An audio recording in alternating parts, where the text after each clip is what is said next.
If I could just take you back to when you arrived there, communicated Ms. Reed goes over to Mr. O'Keefe, Ms. Roberts. What is it that you were doing at that time? I got out of the car and I came around, and for a second or two, I completely just froze. I couldn't believe what I was seeing.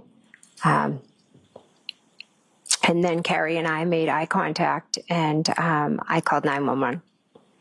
And Carrie was asking me to go to the car and get, she was yelling to get towels or blankets or something out of the back of our car. Is that why the back of the car is opened up in the video that we just saw in reference to Ms. Roberts' vehicle? Yes. Did she direct you sort of where to go within the vehicle to find the blankets or towels, whatever it was? Yes. You called 911, you spoke to the operator and told them essentially where you were, correct? Yes. Now, as far as that initial, what you saw, that you froze and couldn't believe what you saw, can you describe to the jury what it was that you saw? I saw Carrie wiping the snow off of John's face, and I could not believe that that was John laying there. And how was John positioned, or how was his body positioned when you saw him? He was just laying flat on his back. And as far as the snow Ms. Roberts was wiping off his face, was there any other snow on his body at that time? Yes. And if you know about how much? There was enough that his body was covered in snow. And could you tell at that point how far Mr. O'Keefe was from the roadway as far as Fairview Road was concerned? I mean, I remember kind of a little ways in. I don't know exactly. And so you make that call to 911, and what is sort of going on with respect to Ms. Roberts, the defendant, and Mr. O'Keefe while you're on that 911? So I run the blankets over to Miss Roberts, and she's kind of lifts him up, put the blankets underneath him, and she's screaming at Miss Reed to get off of Mr. O'Keefe.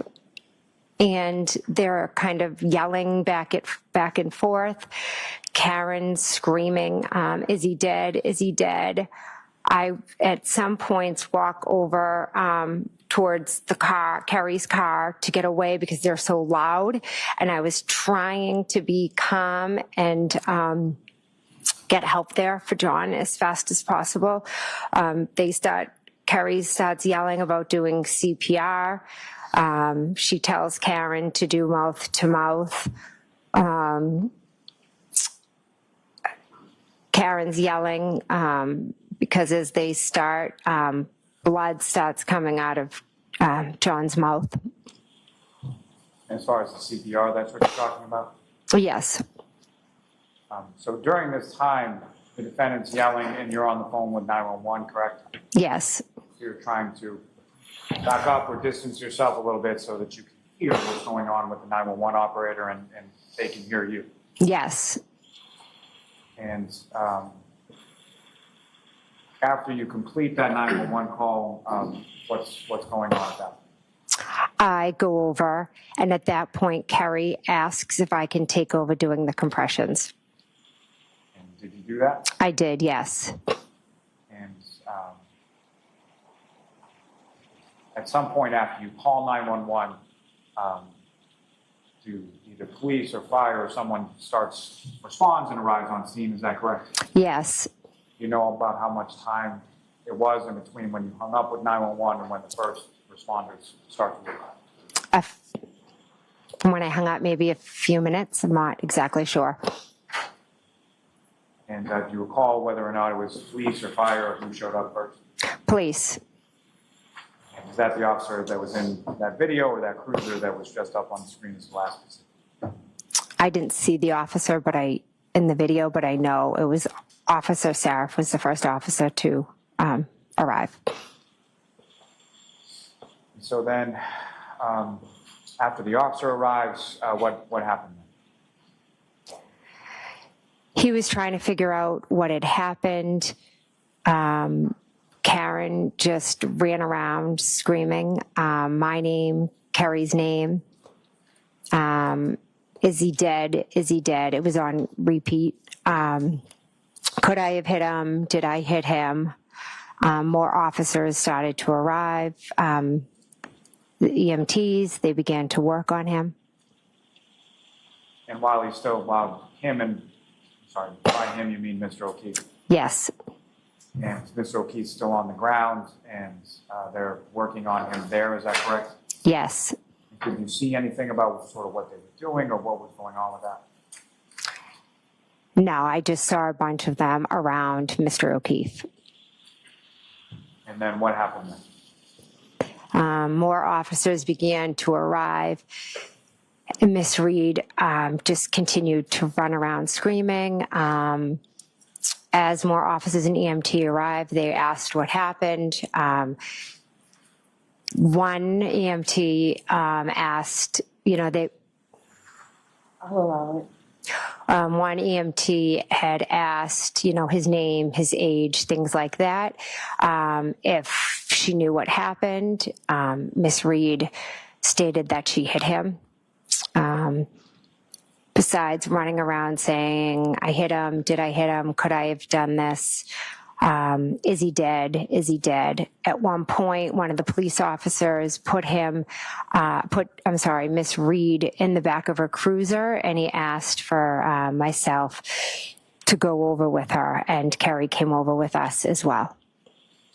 I'd like to just take you back to when the paramedic is asking for information, biographical information, things like that. You indicated that the defendant said, I hit him, is that correct? Yes. That's something that she said once or more than once? 3 times. I hit him, I hit him, I hit him. Now, before you had made reference to statements she made with sort of qualifiers or questions as far as could I have hit him or did I hit him? Is that what she said at that time when she was speaking to the paramedic?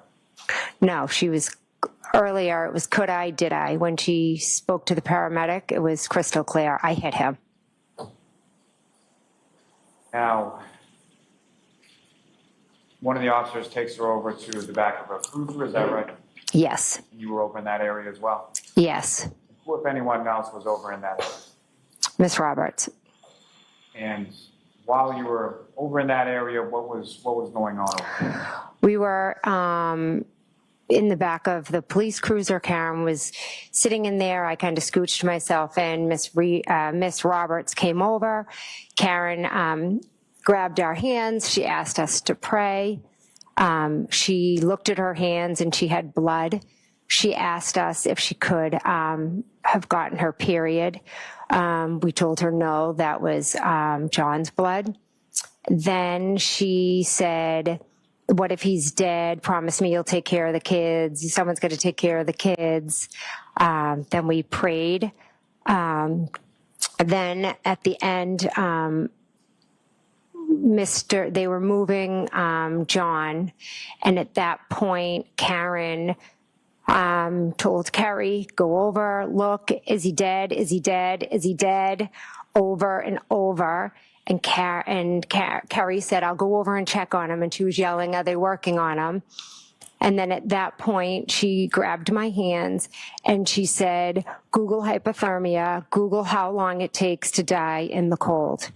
And so I had my phone out and it was cold and my hands were frozen and I have MS, and I took my phone out while she was screaming and shaking my arm, and I attempted to Google how long does it take to die in the cold. And when you conducted that search, that was at the defendant's request on scene sometime after 6 a.m. on that day, correct? Yes. You recall whether or not that came up as far as your search in Google? Is it something that you typed once or more than once, if you know? I believe I did it multiple times because as I was typing it, I don't know what else was coming up. She was screaming. My hands were shaking. And do you recall anything as far as what the search results were, or did you click on anything, or did you get an answer to the question the defendant had posed to you? I don't even think I got an answer because as I kept Googling and she kept yelling and then they were moving John. And the next thing I knew, we were kind of moving because she wanted to see if they were working on him. So you were moving along with the defendant over towards where Mr. O'Keefe had gone to the back of the ambulance? Yes, we kind of just moved to see what was going on. When you moved over, what did you see then? They were just putting him in the back of the ambulance. Now, after Mr. O'Keefe was put into the back of the ambulance, where did you go then? At that point, different police officers, I believe, were arriving and they were asking questions about what happened. And did you speak to those officers? I did, yes. And at that point, did you know what happened? No, to be honest, it was like I was there, but everything was just going on and I was completely just in a state of shock and disbelief. And that sort of period there, how long did that go on? So I talked to a few officers. We tried to just give them, he didn't come home. We went out looking for him, kind of just the brief overview. And then one of the police officers asked me to go into the house and to wake up my sister and my brother-in-law.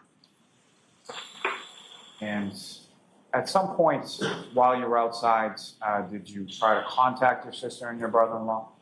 I believe I called my sister, Nicole. And when was that in relation to everything as far as medically that was going on with Mr. O'Keefe and all? I think I might have called her right after I got off with 911 possibly. And then, she didn't answer. And that's when I was walking over, I believe, to John.